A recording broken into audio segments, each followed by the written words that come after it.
Sin. What is it? पाप यह क्या है?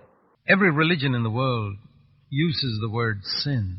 दुनिया का हर धर्म पाप शब्द का इस्तेमाल करता है। But I think it's true to say that in the minds of many, many human beings who are religious, they don't really understand what it is. लेकिन मुझे लगता है यह कहना सही होगा कि बहुत से मनुष्य के मन में जो धार्मिक है यह समझ नहीं आता कि पाप क्या है। Even many who read the Bible, if you were to ask them, what is sin really?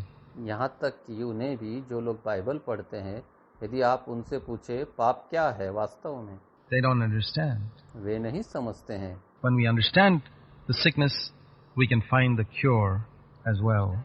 जब हम ये समझ जाते हैं कि कौन सी बीमारी है, तब हम उसका इलाज ढूंढ पाते हैं।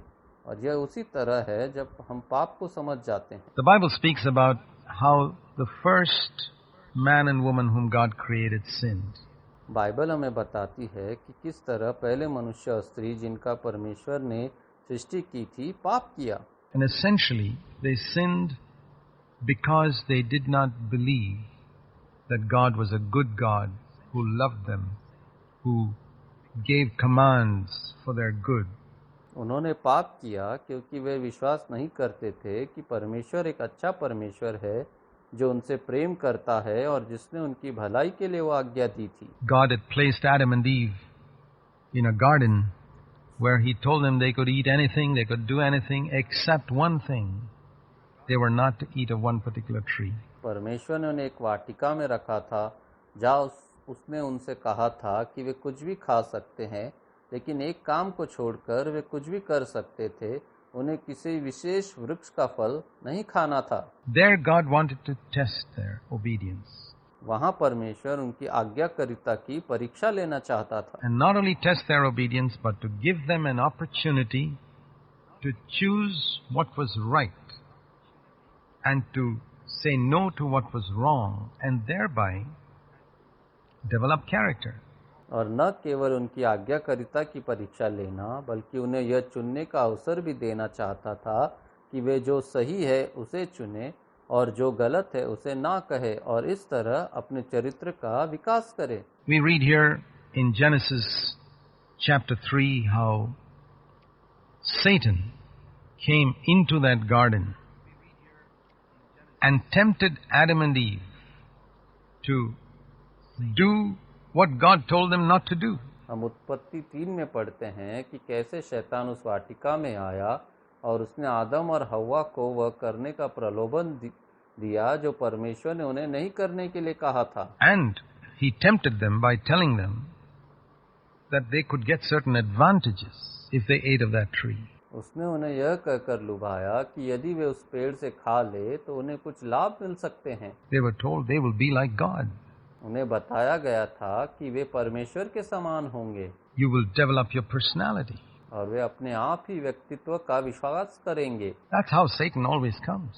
इसी तरह शैतान हमेशा आता है। When Satan tempts people to do something wrong, he never tells them about the consequences. जब शैतान लोगों को कुछ गलत करने के लिए प्रलोभित करता है, तो वह उन्हें परिणामों के बारे में कभी नहीं बताता। When Satan tempts a person to take his first alcoholic drink, जब शैतान एक व्यक्ति को अपना पहला मदिरा पेय लेने के लिए प्रलोभित करता है, he's not going to tell him how he'll finally become enslaved to alcoholic drink and become a drunkard and waste his money and destroy his family and bring poverty into his home and how his children will suffer and his wife will suffer. He doesn't tell them all that. तो वह उसे यह नहीं बताता कि वह अंततः वह मदिरा पेय का गुलाम बन जाएगा, एक शराबी बन जाएगा, अपना पैसा बर्बाद करेगा, अपने परिवार को नष्ट करेगा, अपने घर में गरीबी ले आएगा और उसकी पत्नी और बच्चे कैसे पीड़ित होंगे, वह उसे यह सब नहीं बताता। He just says you'll get a kick out of it. वह सिर्फ इतना कहता है आपको इसमें एक आनंद मिलेगा। When he tempts some young person to take drugs, जब वो किसी युवा व्यक्ति को नशीले पदार्थ का नशा करने के लिए प्रलोभित करता है, he doesn't tell that person how finally you will destroy your mind and destroy your life and you'll probably have a premature death. तो वह उस व्यक्ति को यह नहीं बताता कि आखिर वह अपने मन को कैसे नष्ट करेगा, अपने जीवन को कैसे नष्ट करेगा और शायद उसकी अकाल मृत्यु भी हो सकती है। And you'll lose all your money. You'll probably become a thief finally because you'd want more and more money with this insatiable craving for drugs. He won't tell him all that. वह अपना सारा पैसा खो देगा, वह शायद अंततः चोर बन जाएगा क्योंकि वह नशीले पदार्थ के लिए अपनी अतृप्त लालसा के लिए अधिक से अधिक धन चाहेगा।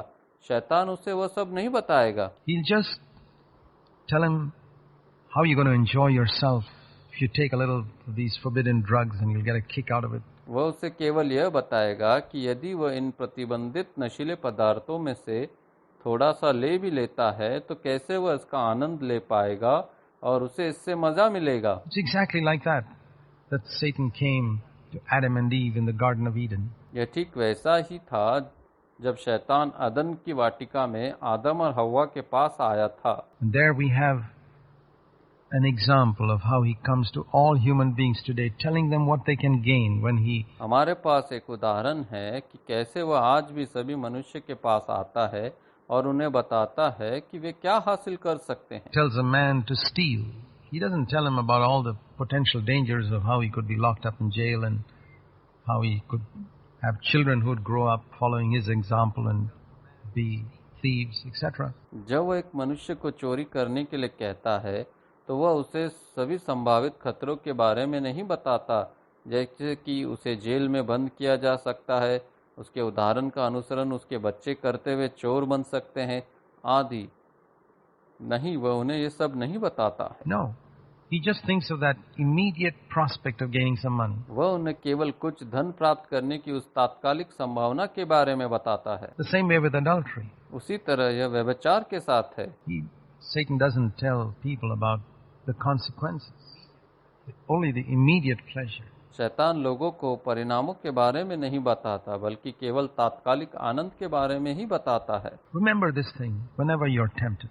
ये बात को याद रखें जब भी आप प्रलोभन में पड़ते हैं। Temptation always offers a certain forbidden pleasure. प्रलोभन हमेशा एक निश्चित वर्जित आनंद प्रदान करता है। But if you are sensible, you will think of the consequences. A sensible man always thinks about the future, not just about the immediate, the present. लेकिन अगर आप समझदार हैं तो आप परिणामों के बारे में सोचेंगे।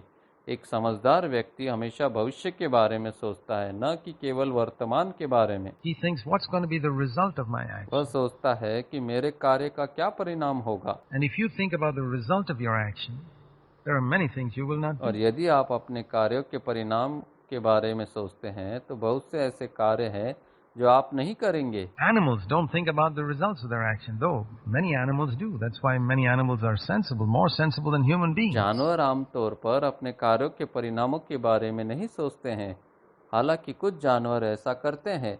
ऐसे कई जानवर हैं जो इंसानों से ज्यादा समझदार होते हैं। But very often animals don't know what are the consequences of some things they do. But we do. लेकिन अक्सर जानवर अपने कार्यों के परिणामों को नहीं जानते हैं, लेकिन हम जानते हैं। We've seen around us so many examples of people who have destroyed themselves by wrong actions. हमने अपने आसपास ऐसे कई लोगों के उदाहरण देखे हैं जिन्होंने गलत कार्यों से खुद को नष्ट कर लिया है। And Adam and Eve took a very important decision that day that produced lifelong consequences, not only for themselves, but for their children and grandchildren and all their descendants. आदम और हव्वा ने उस दिन एक बहुत ही महत्वपूर्ण निर्णय लिया जिसका न केवल स्वयं उनके लिए बल्कि उनके बच्चों और पोते पोतियों और उनके सभी वंशजों के लिए आजीवन परिणाम भुगतना पड़ा। And from that we should learn one thing, उससे हमें एक बात सीखनी चाहिए that all the decisions we take in life produce consequences. कि जीवन में हम जो भी निर्णय लेते हैं उसका परिणाम भुगतना पड़ता है। We have to reap what we sow. That's what the Bible says. हम जो बोते हैं वही काटना पड़ता है, बाइबल यही कहती है। And many times it's not only we who are going to suffer the consequences, our children will have to reap the bitter fruit of what we sow. कई बार केवल हमें ही नहीं भुगतना पड़ता पर हमारे बच्चों को भी वही काटना पड़ता है जो हम बोते हैं। But the same works the other way too. और यही दूसरे तरीके से भी काम करता है। If you sow what is good, अगर यदि आप अच्छा बोते हैं तो your children are going to reap the good fruit of what you आपके sow. बच्चे जो आप बोते हैं उसका अच्छा फल प्राप्त करेंगे। In Adam's case, he and his wife were sent out of God's presence from that garden for the rest of their lives. आदम के मामले में उसे और उसकी पत्नी को उनके शेष जीवन के लिए उस वाटिका से और परमेश्वर की उपस्थिति से बाहर भेज दिया गया था। So don't think that the little choices that you make today in life are unimportant. इसलिए यह मत सोचिए कि आप अपने जीवन में जो छोटे छोटे चुनाव करते हैं वे महत्वहीन हैं And that you'll never reap a harvest in the future of what you're sowing और today. जो आप आज बो रहे हैं उसे भविष्य में आप कभी नहीं काटेंगे। It's not true. नहीं, यह सच नहीं है। I mean, the devil will blind you and make you think that such things won't happen, but they will. मेरा मतलब है शैतान आपको अंधा कर देगा और आपको यह सोचने पर मजबूर कर देगा कि ऐसी चीजें नहीं होंगी, लेकिन जैसा हमने But as we considered in an earlier study, why does God allow us to be tempted? लेकिन जैसा हमने अपने पहले के एक अध्ययन में विचार किया था कि परमेश्वर क्यों चाहता है कि हम प्रलोभन में पड़े, So that our character may develop. वह इसलिए ताकि हमारे चरित्र का विकास हो सके। He doesn't want robots. He doesn't want inanimate beings that just grow automatically according to certain laws of nature. उसे रोबोट नहीं चाहिए, वह निर्जीव प्राणियों को नहीं चाहता जो प्रकृति के कुछ नियमों के अनुसार स्वयं बढ़ते हैं। He wants us to be moral beings who choose to do what is good. That's the only way we can be children of वह God. चाहता है कि हम नैतिक प्राणी बने जो अच्छा करने के लिए चुनते हैं। यही एकमात्र तरीका है जिससे हम परमेश्वर की संतान हो सकते हैं। Whereas moral beings we choose. I choose what is good. And there's no virtue in choosing what is good unless there is an alternative choice which is also attractive.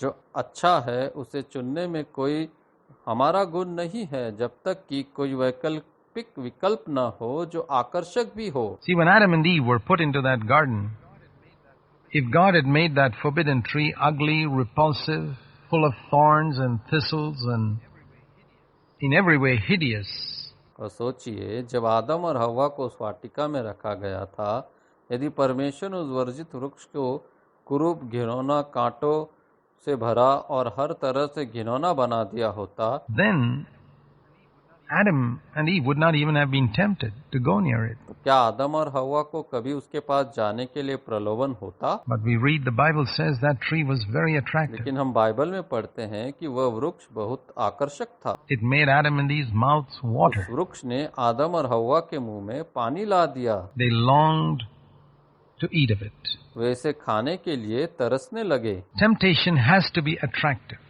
for it to be temptation. Otherwise, it's not temptation. प्रलोभन होने के लिए प्रलोभन आकर्षक होना चाहिए, अन्यथा ये प्रलोभन नहीं है। If you find something in the world unattractive, you'll never be tempted by it. अगर आपको संसार में कुछ भी अनाकर्षक लगता है तो आप कभी भी उसके प्रति प्रलोभित नहीं होंगे।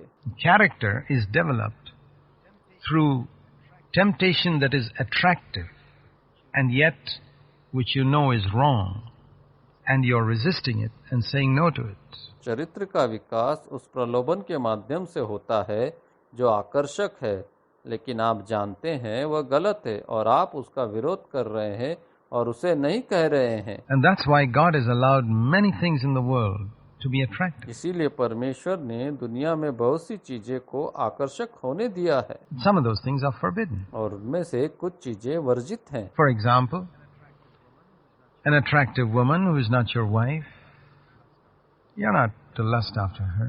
You're not to admire her beauty. उदाहरण के लिए एक आकर्षक महिला जो आपकी पत्नी नहीं है, आपको उसकी लालसा नहीं करनी है, आपको उसकी सुंदरता की प्रशंसा नहीं करनी है। It'll destroy you. It'll destroy your marriage relationship. यह आपको नष्ट कर देगा, यह आपके वैवाहिक संबंधों को नष्ट कर देगा। Money is attractive.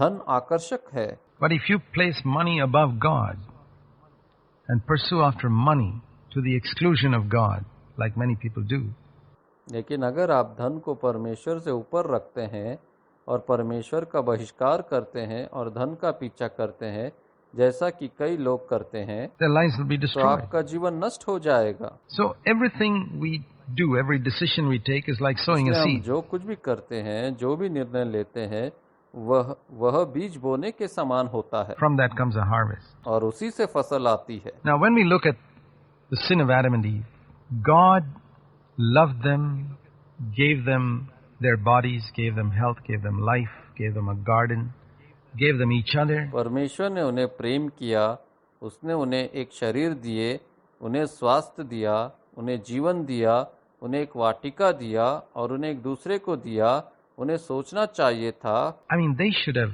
thought, well, God is so good. उन्हें सोचना चाहिए था कि परमेश्वर एक अच्छा परमेश्वर है Everything good for us, He will give us.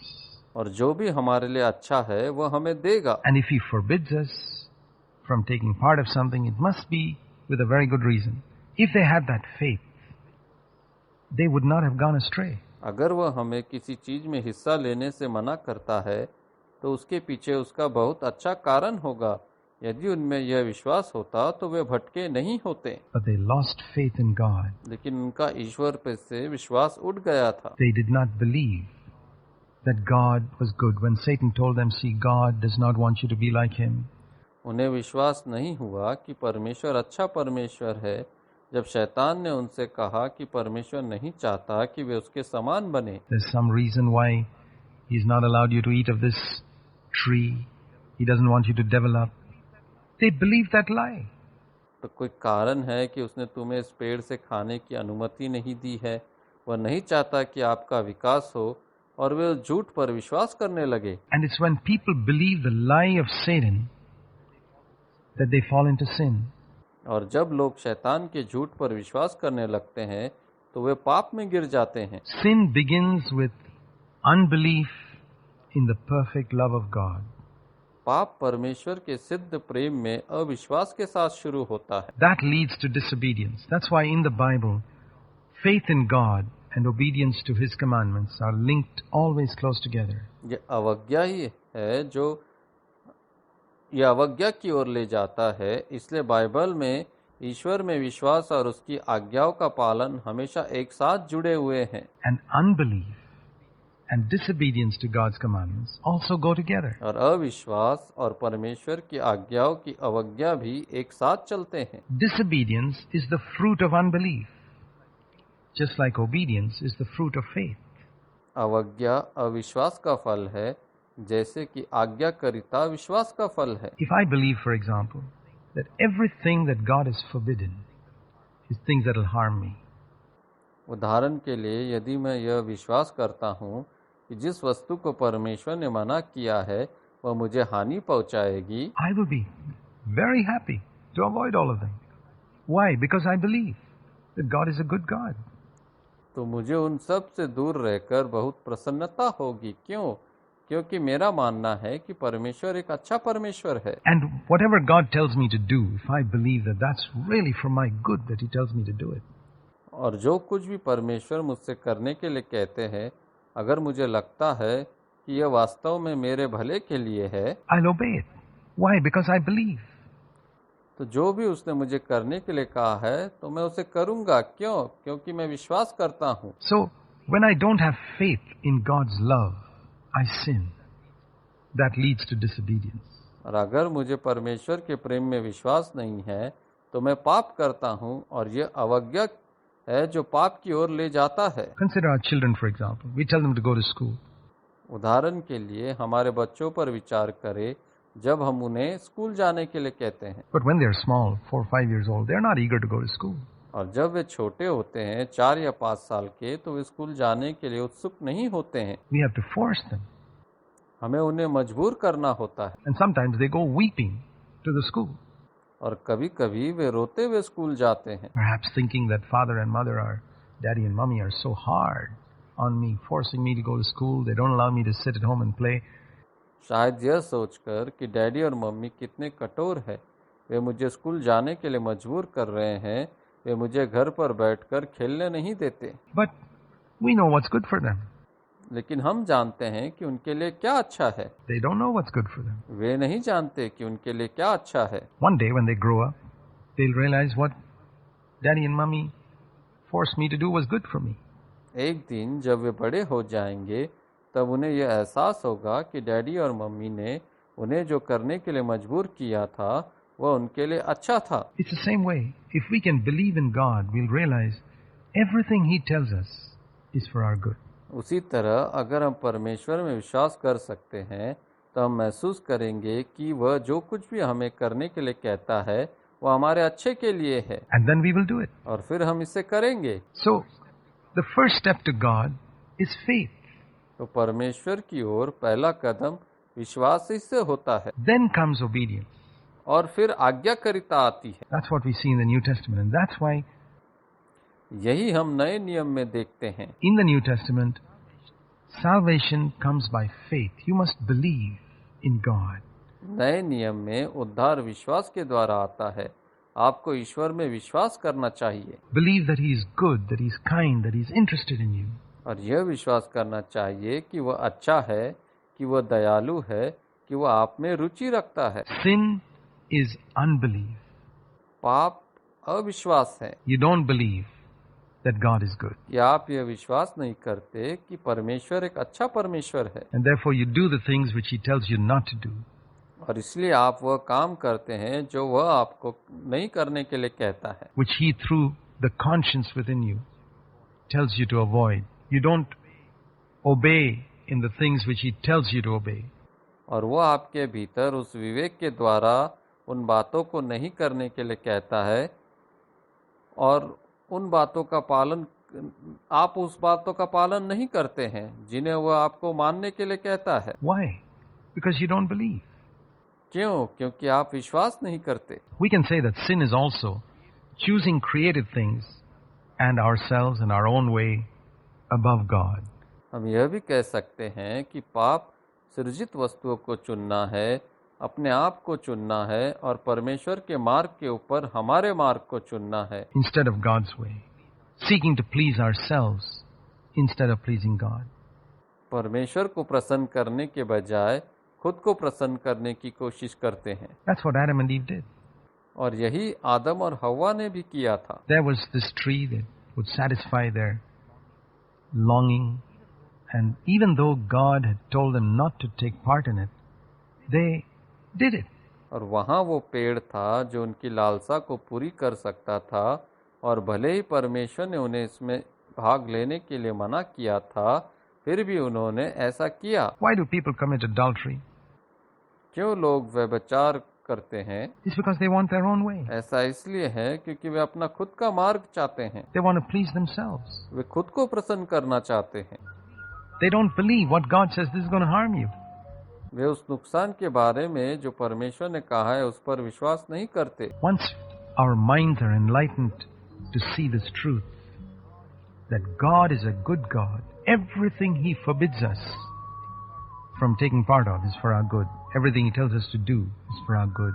एक बार जब हमारा दिमाग इस सच्चाई को देखने के लिए प्रबुद्ध हो जाता है कि परमेश्वर एक अच्छा परमेश्वर है, और जो कुछ भी वह हमें भाग लेने से रोकता है वह हमारे अच्छे के लिए है। We will submit to God. We'll submit to Jesus Christ. हम परमेश्वर के अधीन होंगे, हम यीशु मसीह के अधीन होंगे, We'll open our hearts to the teaching of Christ in the Scriptures और हम पवित्र शास्त्र में मसीह की शिक्षा के लिए अपना हृदय खोलेंगे and say, Lord, I want to obey your word. और कहेंगे, हे प्रभु, मैं तेरे वचन का पालन करना चाहता हूँ।